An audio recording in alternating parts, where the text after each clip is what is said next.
Hello friends, পোস্টে আপনাদের সকলকে স্বাগতম। এই ভিডিওর মাধ্যমে দেখব বাংলাদেশ এবং ইন্দোনেশিয়ার মধ্যকার নারী এশিয়া কাপের ম্যাচের সময়সূচি। নারী এশিয়া কাপ মূলত এবার টি-20 ফরম্যাটে হচ্ছে। প্রায় প্রত্যেকবারই নারী এশিয়া কাপ টি-20 ফরম্যাটে হয় বর্তমানে, এবং সাবেক চ্যাম্পিয়ন বাংলাদেশ এবারও চ্যাম্পিয়ন ফাইট দিবে। সেই কারণে গ্রুপ পর্বে নিজেদের প্রথম ম্যাচে ইন্দোনেশিয়ার বিপক্ষে মাঠে নামবে। গ্রুপ পর্বে তাদের আরও প্রতিপক্ষ হচ্ছে মূলত শ্রীলঙ্কার মতো দলও তাদের প্রতিপক্ষ হিসেবে থাকছে। যাই হোক, মূলত আমরা দেখে আসি দুই দলের মধ্যকার সেই ম্যাচটির সময়সূচি।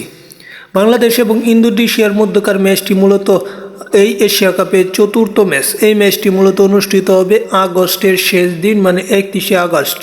31শে আগস্টে এই ম্যাচটিতে দুই দল মুখোমুখি হবে বাংলাদেশ সময় রাত 8টা 30 মিনিটে, কেননা তার আগে আরেকটি ম্যাচ আছে বিকেলে। এই কারণে মূলত এই ম্যাচটি রাতে। সব কিছু মিলিয়ে বাংলাদেশ অবশ্যই চাইবে এই টুর্নামেন্টে প্রথম ম্যাচটা এই ইন্দোনেশিয়াকে বড় ব্যবধানে হারিয়ে গ্রুপ চ্যাম্পিয়ন হয়ে সেমিফাইনালে উঠতে, কারণ গ্রুপ রানার আপ হলে ভারতের মুখোমুখি হতে হবে।